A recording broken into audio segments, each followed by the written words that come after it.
Welcome to Sabbatical or Suicide. My name is Kathleen, and this is episode 4, The Coin Toss. In the last episode, I arrived alone with just a bag and a couple of microphones for my 6-week sabbatical across Europe. And you hung out with the darling Leanne and I on the canal in Amsterdam. In this episode, I'm going to take you with me up to Leanne's place, where some pretty lovely things happen.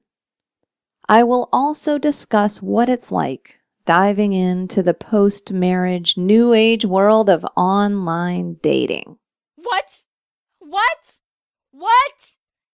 Lastly, since I must bring Amsterdam to a close and I have no idea where I'm going next, I'm going to toss a coin high up into the air and let it tell me which European destination awaits.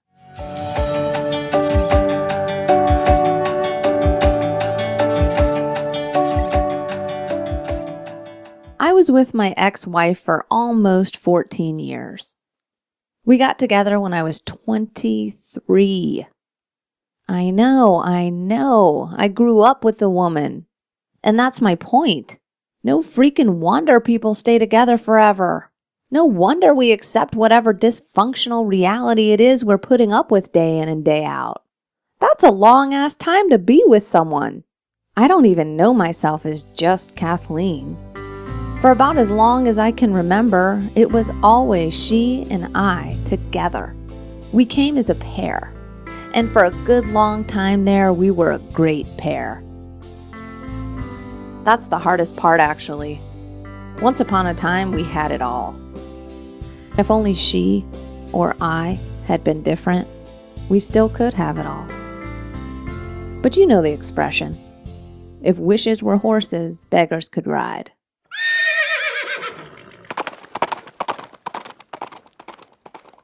The fact is, we were basically kids when we got together, and we did grow up. But instead of growing together, we grew apart. And it's nobody's fault, it's just what happens sometimes. But that doesn't make the pill any easier to swallow when it ends. It's still totally bizarre and kinda scary as shit to be 37, starting from square one. Especially since it's a whole new world out there. When I was dating, you met people through friends. You called them on their home phone that had a cord that was attached to a wall. Texting was in its infancy and seen as rude and impersonal. Now you simply Google someone and you have their whole life story. There's no such thing as a blind date because you can look up your friend's friend on Facebook and make a snap decision as to if they're cute or not, and you've judged them before the pheromones have even had a chance to mingle, for crying out loud. You fill out long-winded, detailed analyses of all your likes and interests and hobbies and medical histories and whether or not you drink or want kids or have kids or blah, blah, blah, blah, blah. It sounds horrifying to me. It sounds exhausting. It gives me a headache just thinking about it. Now that I've made all that clear, here I am, after looking at a girl's face on some phone app for about 2 seconds, sitting in her apartment in Amsterdam, smoking a little weed, drinking a little wine, and playing a little music. It's my very first experience with dating in the 21st century, and I'm telling you something, I hit the jackpot. So,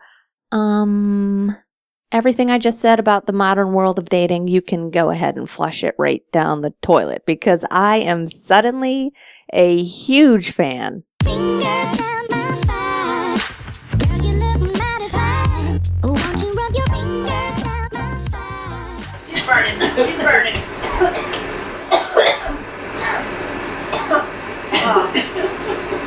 I mean, what do you expect from a joint that's been sitting in a bowl for a year? Okay? That crusty old joint was rough, but it did the trick. As we began relaxing into that chill state of mind, I asked Leanne to explain all this Tinder OkCupid stuff to me. Tinder is more like real life. It's more the sense you get from a person rather than the sense they want to give you, which is what OkCupid is. Yeah, so it's more like meeting someone in a bar and just sort of liking the look of them and wanting to talk to them. Did you meet any girls on there? Yeah, I met 2 girls on there. Yeah, really? One I'm still quite good friends with, and she's just fun. Like, there's no expectation from either of us, but like 2 weeks ago, Louise messages me and is like, "Hey, I want to. A friend of someone I know is running a tantra workshop for lesbian couples or girls who are attracted to each other. And I was wondering if you wanted to come." And I was like, "Oh, what workshop?" "A tantra workshop." What? I know it. I got it. A little interjection here. I did not know what a tantra workshop was. I figured it was a hippie lesbian hula hooping thing or something. And then she started telling me about sensual massages and clothes coming off. I was quite a bit more shocked than I let on, but I tried to go with it. Oh, what workshop? A tantra workshop. What? I know it. I got it. So I was like, and you said, "What? Okay." I said, "Yeah, sure, why not?" It was hilarious. It was really, really good. It was utterly bizarre because, like, we all, like, took off all our clothes and were wearing, like, a sarong, like, something. And then by the end of it, we're all just sitting around, like, completely naked, just in a circle, just sort of chatting and just... It was really great, actually. It was good. It was just, yeah, bizarre, but fun. You are... Cheers. Cheers. Cheers. That's what I'm talking about. Okay. I kind of, my motto lately is like, oh, what do I have to lose? Do you know how refreshing that is to hear? I appreciate that. I'm serious. It's so refreshing. That's it. Yeah, there's nothing to stop any of us from doing... Like, go do whatever the fuck is remotely interesting. Yeah. Like, meet up with some random American girl. Exactly. Why not? Why the hell? She's got a nice smile. Yeah, okay, sure. Right. Wow.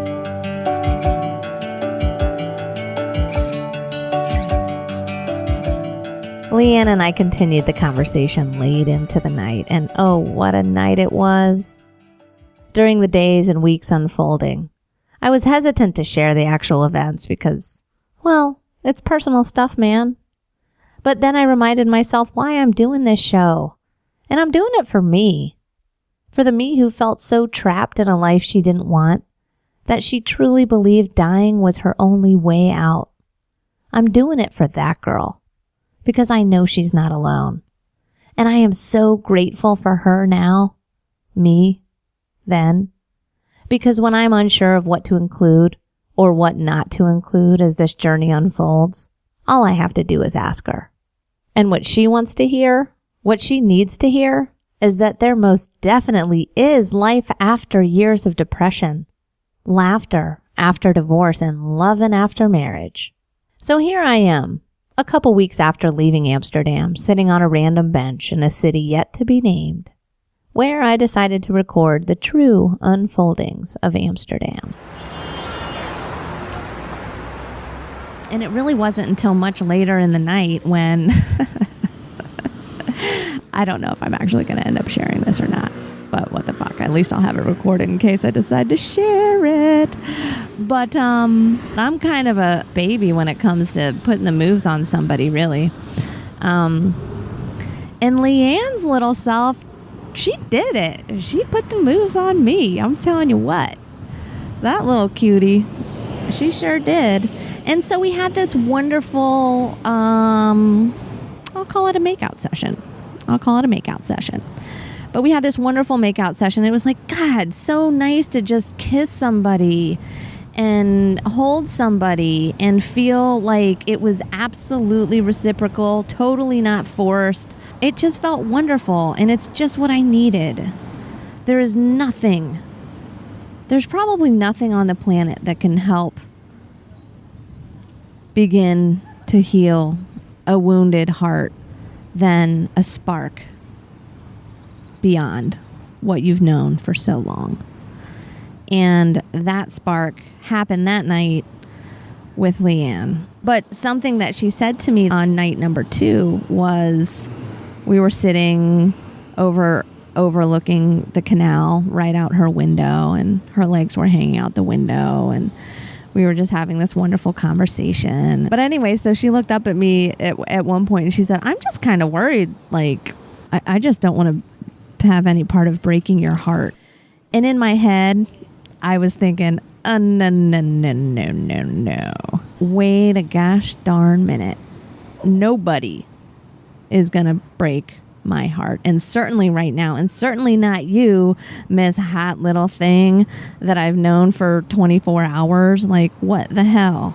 Anyway, it was funny. I did have a bit of an adverse reaction about that. But we continued the evening and had a great time.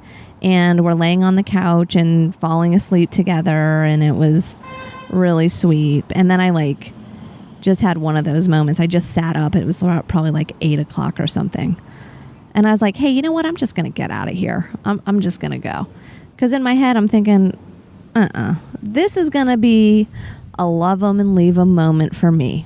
This is exactly what I need to do. Have a great time. Have a great time. And then just go. No emotional attachment, no strings, just go. And she was so cute. She was like, well, I must say we were certainly on two different minds on that one. And then I was like, ha, ha, ha, now whose heart is hurting, you little fucker. And so I left. And I did want to stay, but I just felt like it was best for me to go. And I was going to show that little thing who's boss. So she walked me to the train. I went back to my hostel, and we totally left it like, bye, I'll be in touch. Then the next morning, I don't know, 9, 10 a.m., a little boom. And who would you know? Leanne. And she very casually says, hope you're having a good morning. And if you find yourself back in Amsterdam and you want to hang out tonight, that'd be cool. And I thought about that for a little while before I wrote back to her. And then I thought, what the hell is wrong with me? Why am I playing an ego card right now? I'm over ego. Screw ego. Ego can bite me. I'm totally going back to see that girl. She's hot. I'm into her. She's cool. We have a great time. We have a wonderful connection. It feels fantastic. I'd be a jackass not to do that. So I just said, screw it, I'm going back.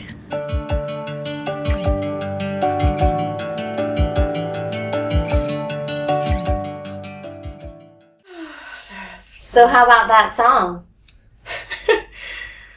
Song. What shall we play?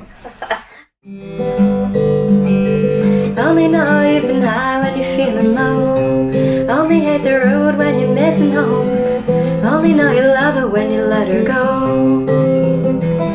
And you let her go.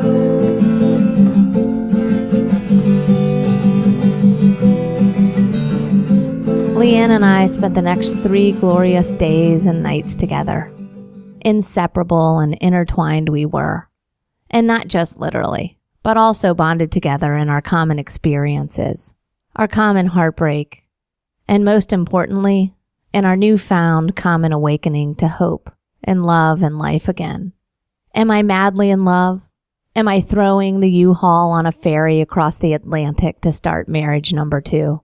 Is Leanne the one? No, and no. Anyway, I don't even believe in the one. I believe in one of the ones, and sure, Leanne could be one of those. But I don't even care about all that right now. It's just nice to be reminded that there are 7 billion beautiful people on the planet, and at the very least, one of them still finds me funny, charming, adorable, and dare I say, sexy. Quite frankly, that's all I need to know right now. Well, that and where on earth am I going next?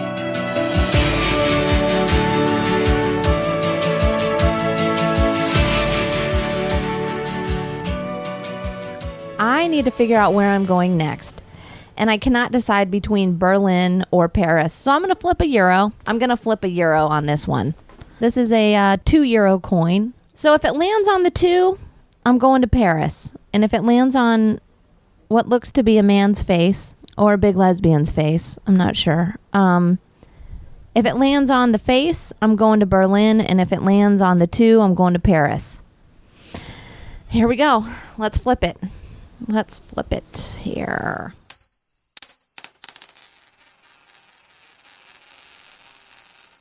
Okay.